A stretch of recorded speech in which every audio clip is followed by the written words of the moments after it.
الخير والعافية عليكم متابعين الورود، ونرجع وياكم بيوم جديد وفيديو جديد من قناة عالم الطيور والعلاجات. شبابنا خلي أطلع أذني نطيرهن، وهمين عندي جولة عامة اليوم تشوف كل فرخات همينة، وعندي همينة بعد علاج همينة راح أسوي لكم إياه اليوم إن شاء الله. هسه راح أقطع أطلع ذني وأرجع لكم. نرجع وياكم شبابنا ونقول بسم الله. نطير.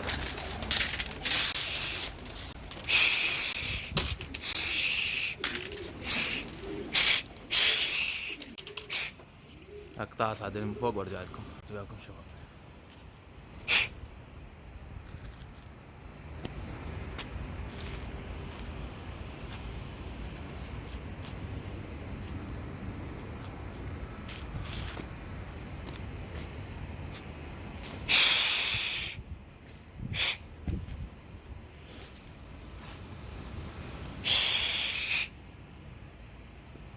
يا الله.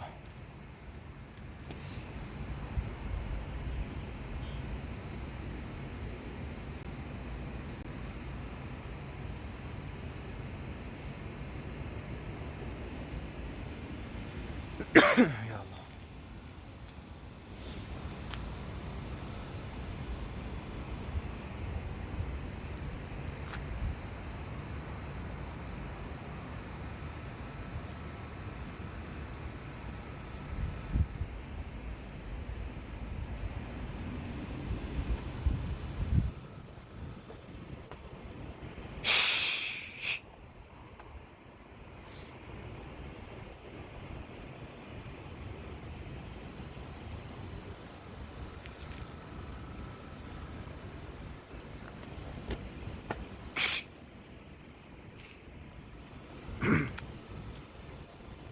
ايش الغوشين الكاميرا.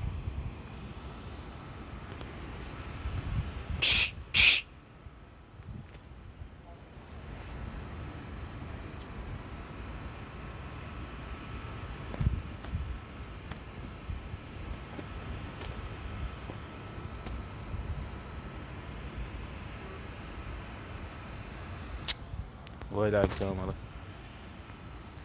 هاي فوكس دمرني.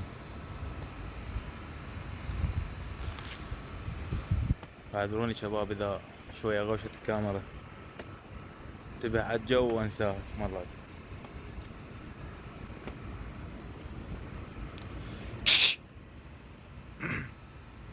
وهذا سويته شوفوه محطاط، بس بعدين كلهم خايفات من عنده، لا يحطون عليه ولا يعني بمرور الوقت يتعلمون عليه ان شاء الله. هذا واحد وان شاء الله حخلي بعد واحد بصفه.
خليهم بعد على راحتين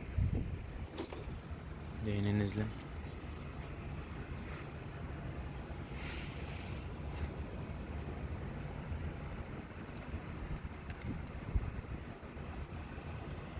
با شلون خايفات شردن.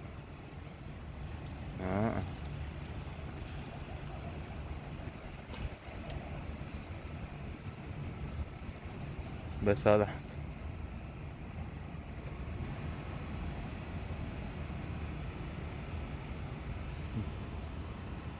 هن خايفات بقن فوق.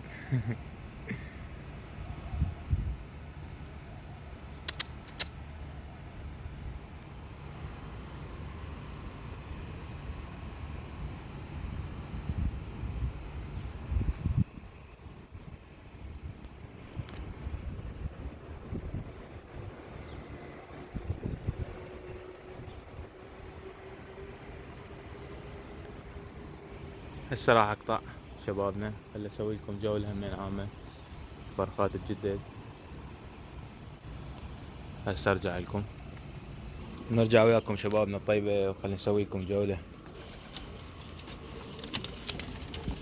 هذا الشاذي الاول هذا عمره وهاي صحته زينة. السوليات عندنا بعد ذني، هذا همين ابن السوريات وهذا وياه مساحته حلوة. عندنا هذا بكر، هذا مساحته حلوة.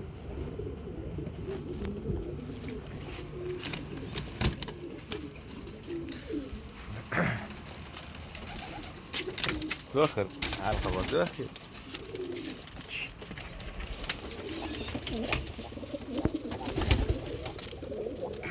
عندنا هذا وقف وقف وقف. هذا الشاذي هم صحته حلوة. ايش عندنا هذا الله. وقف هنا يلا وقف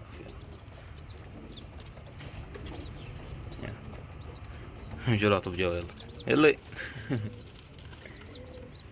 بعد عندنا هذا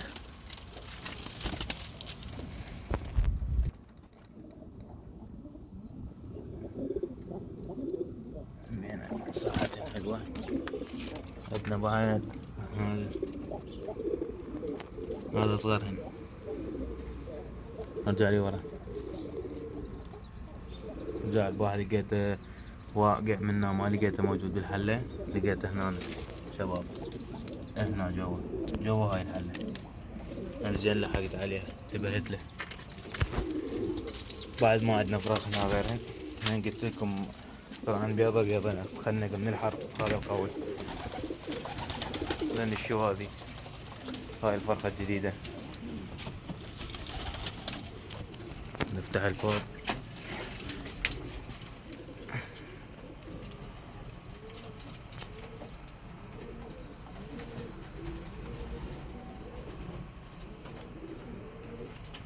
راح نبدأ ندشر بيها ان شاء الله. ما عنده فراخ. وهنا هاي بيضها ما اعتقد يطلع هذه، لان وحدة فاكس الباحة طلعتها شمرتها وبقت وحدة ثانيها يوم اذا ماكو خليني بيضا جديد. هاي خانة الشواذ هنا.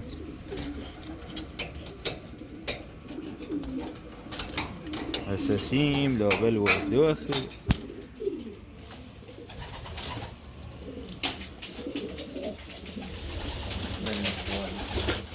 هسه طلع هسه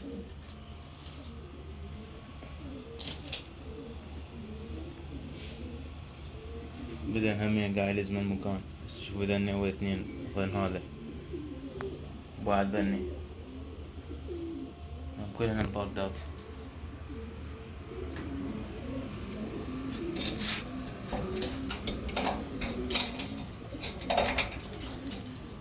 هسه راح اقطع شباب، نطلع لكم الفحلة نطيرها وارجع لكم. رجعت وياكم، خلي نطير الفحل.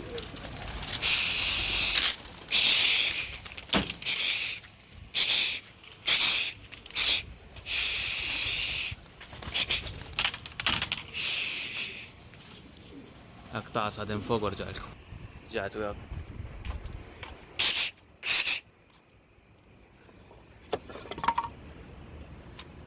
كوبين كم فحل مشلع ما طلعته.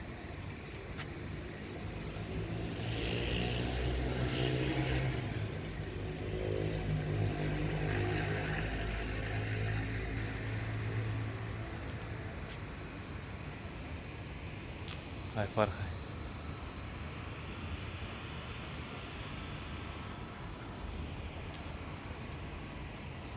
اي والله فرخة. اي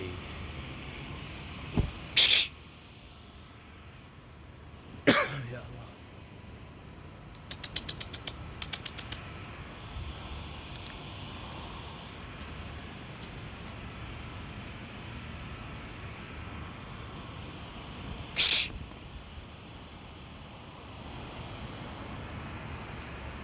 ويلي على الفوكس، دمرني مال الكاميرا.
خليهم بعد على راحتي. هاي يتحرك جناحين حلو.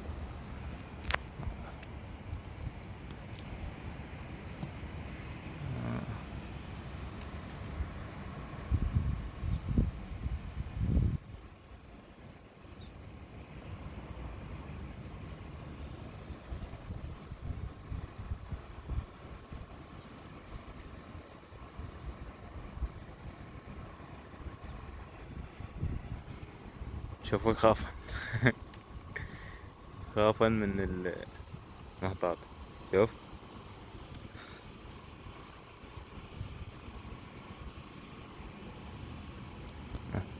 هذا الان طير تحط.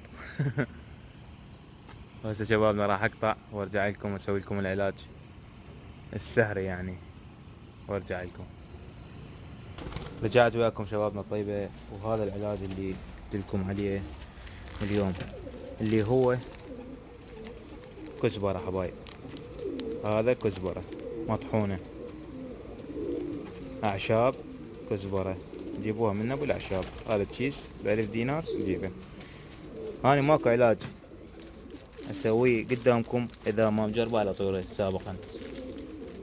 هذا افضل علاج استخدمته. يعني انا ما احب استخدم مال بيطرة وهاي، يعني الحالات الطارئة اجيب مال بيطرة.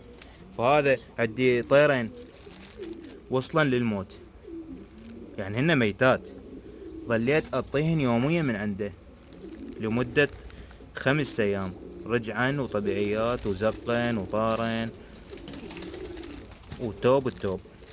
شوفوا شبابنا، هذا لتر مي. هاي في حال اذا تريد تطيل الطير مباشر، يعني للمريض عندك هاي تطيب بالسرنجة. بس اذا تريد وقاية مثلا لكل الطيور خاف شاك بيهن هاي، هسه اول شي خل اسويكم هاي الطريقة. لتر مي بطل ابو اللتر، هاي اول شغلة. تجيب خاشوقة ونص مال شاي، هاي خاشوقة شوفوها،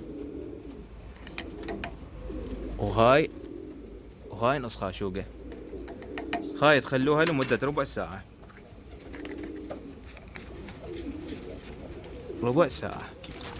تخلون ترجون بها كل شوية، خلوه على راحته شبابنا. هذا مفيد لحالات الاسهال، جميع حالات الاسهال بالطير، وتقوية مناعية فول للطير، يعني يخلصك من هواي امراض. من عندهن يمنع مرض السلمونلا حبايب قلبي، هذا يمنع نهائي يعني، ويعالجه اذا كان بالطير هم يعالجه هذا العلاج. وتطهير وتعقيم للجهاز الهضمي، يعني انا مجربه مضبوط 100%. قلت لكم طيرين وصلا عندي للموت سابقا، اشتغلتهن بهذا. وبين فترة وفترة اني تقريبا كل شهر هيجي اسوي لهن لترين. بالنسبة اذا تريد تطيهن كلهن لترين، تخليهن بقدر، قدر صغير مال مي، وتخلي فوقهن 3 خواشيق من عنده هذا المطحون، تخليه يغلي، بس يغلي فور عندك تعيفه تخليه يبرد طبيعي، لا تصفي ولا هاي، قبل قدمه للطيور بدون ما تخبطه لا بمي ولا هاي، قبل طهن اياه هيك بالمشرب مالتهن، خلي لهن اياه هن يشربن طبيعي. هاي في حال لا تريد وقاية خلي شهرية، تريد كل اسبوعين 3 اسابيع، انا هسه قاعد اسويها كل شهر اطيه من عنده. في حال اذا عندك طير مثلا قلت لكم مريض، تجي هذا عندك جاهز خليه بالثلاجة مجهزه، حتى شو وقت ما يصير عندك حالة رأسا هاي تسحبها السرنجة، ما يأثر على الطير ابد. هاي تسحب لك سرنجة كاملة، هاي شوفوها، هاي 10 سيسي، هاي 10 سيسي تطي يومية واحدة لمدة 5 ايام، وشوفوا الفرق. لو ما مجربوا ما اقولكم عليه. قلت لكم اي شيء اي علاج احكي عنه اذا ما متجربه ومتأكد منه لا احكي عليه ولا اجيب له طارئ اصلا. اوكي شباب، هذا العلاج فعال 100%، يخلصك منه هواي امراض. انا دا استخدمه. اكو عدلة ما مطحونة، انتو لا جيبوا مطحونة افضل، تظل تطحن بيها، وهاي جيبوا هاي في حال لا قلت لكم التغلية تطيل الطيور، يعني تطيهن ياكلهن، بينما المريض لا، خلي مثل هذا مي بارد عادي، خلي لك خاشوقة ونص على اللتر، خاشوقة ونص من هاي الكزبرة اعشاب. روح هو لابو الاعشاب قل له اريد كزبرة مطحونة ب1000، يعطي كالة كيس ب1000، وجربوه واندعوا لي شبابنا. وهسه راح اطبب الفحل وارجع لكم ويا الزواجل. ورجعت وياكم شبابنا، بس قبل لا اطلع الزواجل تنويه بسيط. بالنسبه من قلت لكم خلوه بالثلاجه، مو تخلوه شهر شهرين، هو الافضل تقدمه هو طازج، يعني هسه وقت سويته تقدمه، بس قصدي لا تخليه مثلا تاخره 5 ايام بمجال، بس لا تخليه يعني هواي بالثلاجه، مثلا تخليه ساعة ساعتين والطلعة، يعني مو احسن شي شباب من الاخير. الطو طازج، يعني سويته منه طهني اياه منه افضل شي، لان هاي دوخة مال تخلوها. يا ساني قاعد اسويها عادي عندي، بس انتو بالنسبة لكم راح تصير دوخة عليكم. فسوي منه هو ما يأثر، سوي منه والطهن للطيور حبايب. فهسه راح اطلع لكم الزواجل. يلا يلا انطلاق. يلا ها شنو باويله بعرام. يلا ولك. يلا يلا يلا يلا يلا.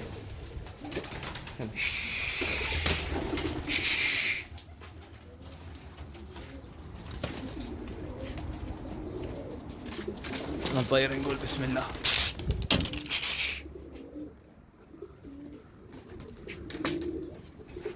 خل اصعدهم من فوق وارجع لكم. رجعت وياكم شبابنا الطيبة.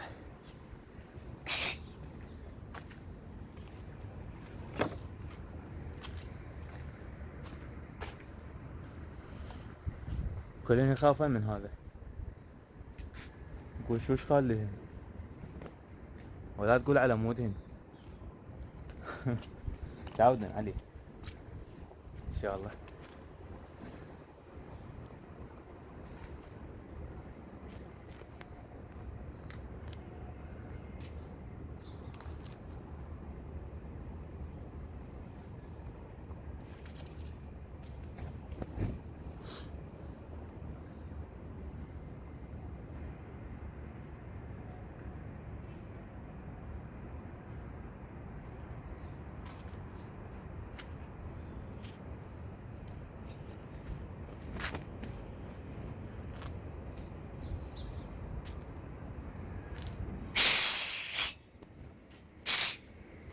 يوم شوي تأخرت بيهن لأن المفروض انقوشه ويا العمر.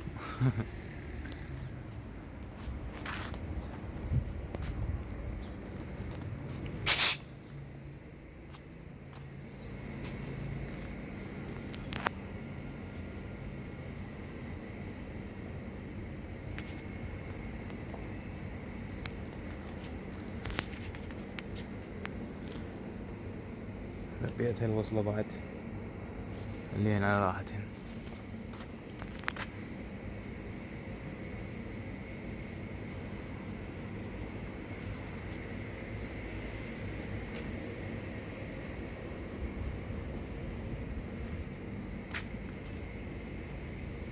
ويلي فوكس مال الكاميرا كتني والله.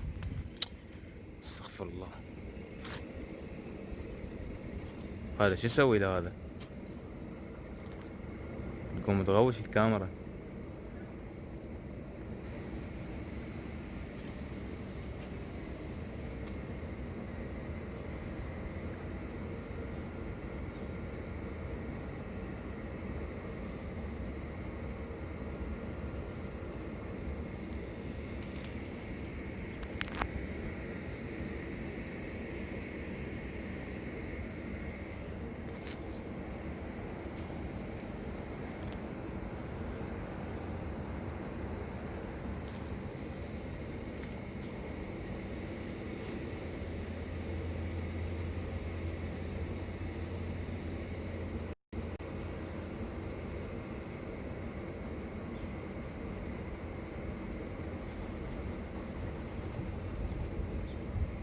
شوفوا شلون خايفات. طب هذا حطيناه. خلينا نشوف هسه.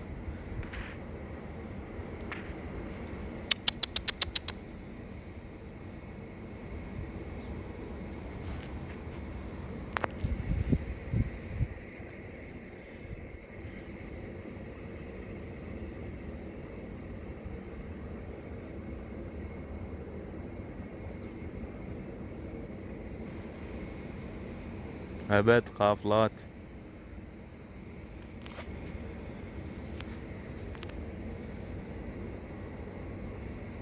نقول خلينا محاسيبه ولا تقول محطاطة.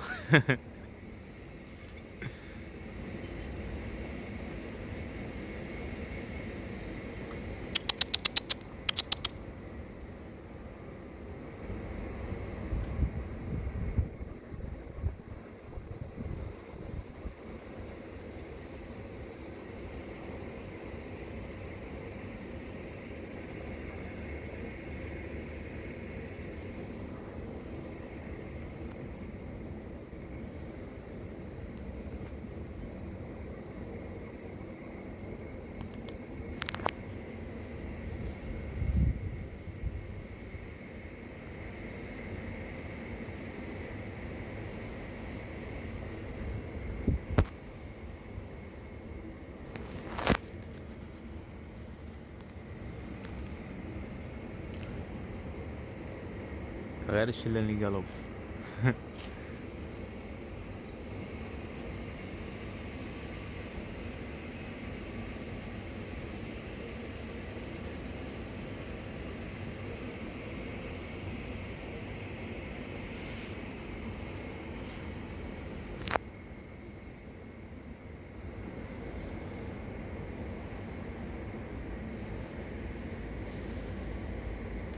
اهو ابد هاي فات.